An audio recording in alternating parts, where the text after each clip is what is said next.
बिस्मिल्लाहिर्रहमानिर्रहीम। अस्सलाम वालेकुम नादरीन, आप यूट्यूब चैनल देख रहे हैं, मैं इमरान खान।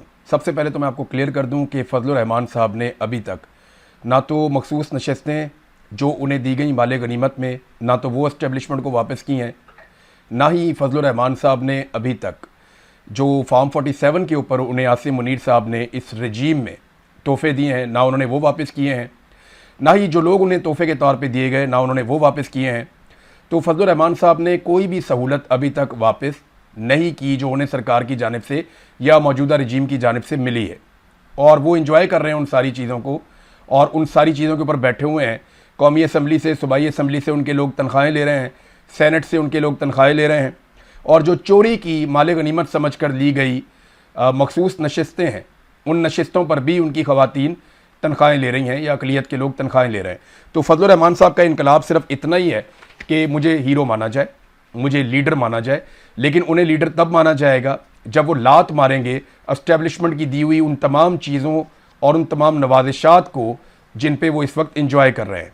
जब वो ये कहेंगे कि ठीक है, मैं आपके सारे पोल खोलता हूँ, हर चीज़ सामने रखता हूँ, रजीम चेंज ऑपरेशन में आसिम मुनीर का ये किरदार था, जनरल बाजवा का ये किरदार था, नदीम अंजुम का ये किरदार था, जनरल फैज़ उन दिनों में क्या कर रहा था, और कौन सा जर्नैल इनके साथ मिलकर क्या क्या बातें करता रहा, ये सारा कुछ उन्हें बताना चाहिए। ये भी बताना चाहिए कि नवाज शरीफ का क्या रोल था, और लंदन में उनकी क्या बातचीत हुई, और किस तरीके से मौजूदा पूरा सेटअप कायम किया गया।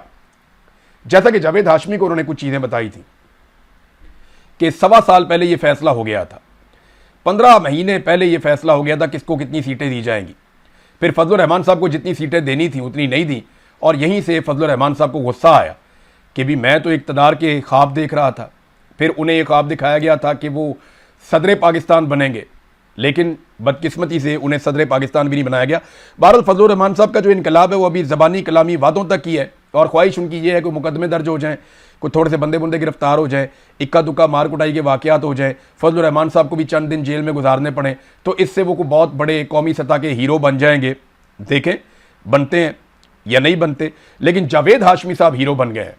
ना उनकी कोई बहुत बड़ी जमात है, ना उनके पीछे बहुत बड़े कोई फॉलोअर्स हैं, लेकिन पाकिस्तानी ये मानते हैं कि अगर मिलिट्री एस्टेब्लिशमेंट के खिलाफ कोई आदमी हर दौर में खड़ा हुआ, जब इमरान खान साहब के मिलिट्री एस्टेब्लिशमेंट के साथ अच्छे ताल्लुकात चल रहे थे तो तब जावेद हाशमी भी इमरान खान साहब के खिलाफ हो गए थे। जब नवाज शरीफ मिलिट्री एस्टेब्लिशमेंट की गोद में गए तो तब जावेद हाशमी नवाज शरीफ के भी खिलाफ हो गए थे। तो जावेद हाशमी ने हर दौर में लंबे अरसे से मिलिट्री एस्टेब्लिशमेंट का मुकाबला किया। कम से कम परवेज़ मुशर्रफ के दौर के बाद से लेकर अब तक आखिरी 25-30 साल तो उन्होंने शानदार गुजारे मिलिट्री एस्टेब्लिशमेंट के खिलाफ। और अब मरियम नवाज की हुकूमत ने उनके ऊपर जो पर्चा दिया है वो बिजली चोरी का दिया है। आप अंदाज़ा करें, इतना बड़ा लीडर है, इतनी उसने सऊबतें बर्दाश्त की हैं, और इतनी उसने लंबी लड़ाई लड़ी है। नवाज शरीफ के लिए वो डट कर खड़ा हुआ उस वक्त जब नवाज शरीफ के अपने ख़ानदान में कोई उसके लिए खड़ा होने के लिए तैयार नहीं था, और आज उस शख्स को बिजली चोरी के मुकदमे में मरियम नवाज की सरकार ने गिरफ्तार कर लिया। तो ये चीज़ें तो बताती हैं कि शरीफ ख़ानदान की किस नौइयत की सियासत है और किस लेवल के ये लोग हैं।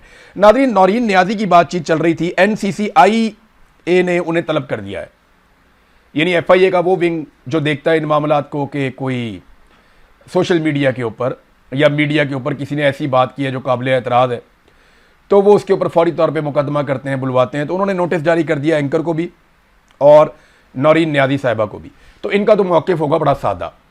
देखिए, अब जो चीज़ें सामने आ रही हैं या जो करीबी सोर्सेज है जो क्लेम कर रहे हैं, मेरी उनसे बात नहीं हुई अभी तक नौरीन नियाज़ी साहिबा से, उम्मीद है एक आधे दिन में मेरी उनसे बात हो जाएगी तो मैं उनसे पूछ पाऊँगा कि एक्चुअली हुआ क्या था। लेकिन जो मुझे समझ आ रही है वो ये है कि वो एक दुखी खातून है, उनका बेटा जो है वो फ़ौजी अदालतों ने पकड़ के सज़ा दे दी, और फ़ौज की तहवील में रहा वो लंबे अरसे तक। 3 साल से उनका बेटा गिरफ्तार है, 3 साल से उनका भाई बेगुनाह गिरफ्तार है, कैद तन्हाई में इन लोगों को रखा हुआ है, निशान इबरत इन्हें बनाया गया है, भाई की आंख ज़ाया हो गई है। और ऐसे माहौल में एक एंकर उनके साथ बैठते हैं और वो कहती हैं जी कि जो सोर्सेज बता रहे हैं वो ये कि ये ऑफ द रिकॉर्ड बातचीत हो रही थी, यानी ये इंटरव्यू शुरू होने से पहले की बातचीत है, और इसमें उन्होंने कुछ ऐसे जुमले बोले जो एक दुखी औरत बोल सकती है, जिसका दिल दुखा हुआ हो, जिसको तकलीफ हुई हो, वो तो बदमाएं भी देता है जोलियां उठा के। यानी अगर ऑफ द रिकॉर्ड लोगों की आप बातचीत सुने, जो ऑफ द रिकॉर्ड लोग करते हैं सड़कों पे, लोग इतनी इतनी मोटी गालियां देते हैं एस्टेब्लिशमेंट के किरदारों को, इस हुकूमत को लोग इतनी गंदी गालियां देते हैं कि कानों से धुएं निकल आते हैं। जो बदवाएं लोग देते हैं मौजूदा मिलिट्री एस्टेब्लिशमेंट के जर्नैलों को, कानों से धुएं निकल आते हैं। ऐसी बदवाएं और ऐसी गालियां लोग देते हैं, तो वो ऑन एयर नहीं जाती ना, इसलिए किसी के ऊपर मुकदमा नहीं होता। लोग ऑफ द रिकॉर्ड बैठते हैं, चार दीवारी के अंदर बैठते हैं, बाहर किसी पार्क में बैठते हैं, कोई सड़क पे मिल जाता है तो लोग झोलियां उठा के बदवाएं कर रहे होते हैं। जो लोगों ने हरमैन शरीफैन के अंदर बदवाएं की हैं ना, इन लोगों के लिए, पाकिस्तान के मौजूदा रजीम के लिए, चाहे उसमें मिलिट्री एस्टेब्लिशमेंट के जर्नैल हैं, चाहे उसके अंदर कोई सियासतदान है, चाहे वो जालिमों की सहूलत करने वाले सहूलतकार हैं, तो लोगों ने जो खाना काबा और मस्जिद नबवी में बददुआएं दी हैं ना, वो अगर आप ऑन एयर कर दें तो इनके कानों से धुआं निकल आएगा। ये डर जाएंगे कि लोग इनके बारे में क्या सोचते हैं। मैंने तो अपने कानों से सुना है, मैंने तो खुद देखा है। मैं 2 मरतबा गया हूँ हरम में और मैंने वहाँ सुना लोग कैसे इनके लिए बददुआ करते हैं और कैसे इमरान खान के लिए इस वक्त दुआएं मांग रहे हैं लोग। तो ये चीज़ें ऑन एयर नहीं जाती, जो ऑफ द रिकॉर्ड चीज़ें होती हैं वो ऑफ द रिकॉर्ड ही रहती हैं। फिर उन्होंने ये कहा भी था इमरान खान की बहन ने कि इसे पब्लिक ना किया जाए, और ये एक सहाफ़ती उसूल है कि अगर किसी ने आपको कोई इंटरव्यू में बात कर दी है, अव्वल तो वो कहते हैं जी ये इंटरव्यू से पहले की बातचीत है और इसका इंटरव्यू के साथ कोई ताल्लुक नहीं था, ये उनकी एक ज़ाती भड़ास है, गुस्सा है उस खातून का। मैं यानी ये ओपनली कहता हूँ कि किसी के भी आप किसी भी खातून के भाई को, उसके बेटे को आप निशाने इबरत बनाए तो वो आपकी तारीफ तो नहीं करेगी, तो आपके खिलाफ बात करेगी। अब उस बात में हकीकत कितनी है ये तो एक अलग बात है। यानी इंडिया पाकिस्तान की लड़ाई में डोनाल्ड ट्रंप का बीच में आ जाना और फौरी तौर पे पाकिस्तान का लड़ाई रोक देना, ये सवाल अगर उन्होंने उठाया है तो वो बात तो ठीक है।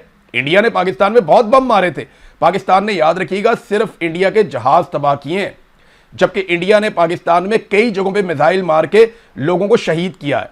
अगर आप इंसानों की तादाद का मुवाजना करें तो पाकिस्तान में शहादतें ज्यादा हुई हैं, इंडिया में लोग कम मारे गए हैं। पाकिस्तान की एयर बेसिस के ऊपर अटैक हुए हैं, लेकिन इंडिया में ऐसा नहीं हुआ। हमारे सहाफियों ने बड़ा रोला डाला था, 400 चौकियां कश्मीर में फतह हो गई, बाद में पता चला एक चौकी भी फतह नहीं हुई।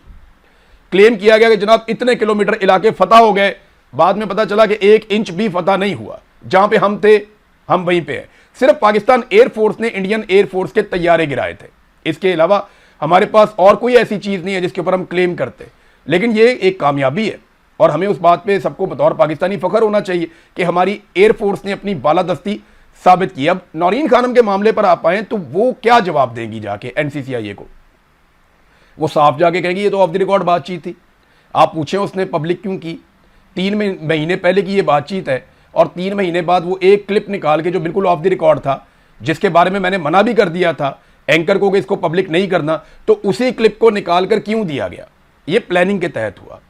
अगर ये क्लिप इस हुकूमत या एस्टेब्लिशमेंट के हाथ में ना आता तो ये क्या करते, कैसे इल्ज़ाम लगाते, कैसे गद्दार करार देते? तो वो क्लिप निकाला गया। देखें, ये जिम्मेदारी होती है सहाफ़ी की कि जो चीज़ ऑफ द रिकॉर्ड है वो ऑफ द रिकॉर्ड है। यानी मैं आपको बताता हूँ, मुझे शरीफ खानदान ने बहुत सारी चीज़ें ऑफ द रिकॉर्ड बताई उस दौर में जब मैं कवरेज करता था। यानी शहबाज शरीफ ने मेरे सामने ऑफ द रिकॉर्ड बात की और हमजा शहबाज ने मेरे सामने ऑफ द रिकॉर्ड बातचीत की। कई इनके वुज़रा हैं जिन्होंने मेरे सामने ऑफ द रिकॉर्ड बातचीत की। इसी तरह पीटीआई के लोगों ने ऑफ द रिकॉर्ड बातचीत की। पीपल्स पार्टी के 1-2 लोग हैं, उन्होंने हमारे साथ ऑफ द रिकॉर्ड बातचीत की। हत्ता के जो पाकिस्तान के मिलिट्री एस्टेब्लिशमेंट के लोग हैं, वो जब कोई ऑफ द रिकॉर्ड बातचीत करते थे और हमें कहते थे जी कि ये ऑफ द रिकॉर्ड है, तो फिर वो ऑफ द रिकॉर्ड रहती है। उसमें तो वो बहुत बहुत ऐसी बातें करते हैं कि वो पब्लिक हो जाए तो भूचाल आ जाए, लेकिन यह सारा कुछ पब्लिक किया नहीं जाता। लेकिन बिल आखिर एक दिन चीज़ें पब्लिक हो ही जाती हैं। अब जनाब नौरीन खानम को बुलाएंगे तो वो क्या कहेंगी? वो ये कहेंगी जी ऑफ द रिकॉर्ड था। तो ये नादरीन इस वक्त सूरत हाल है। पाकिस्तान को क्या करना होगा, पाकिस्तान किस तरफ जाएगा, उसमें किस किस्म का रिएक्शन आ सकता है, इन सारी चीज़ों पर हम नज़र रखेंगे। अब तक के लिए इतनी, अपना ख्याल रखिएगा, अपने इस चैनल का भी। अल्लाह हाफ़िज़।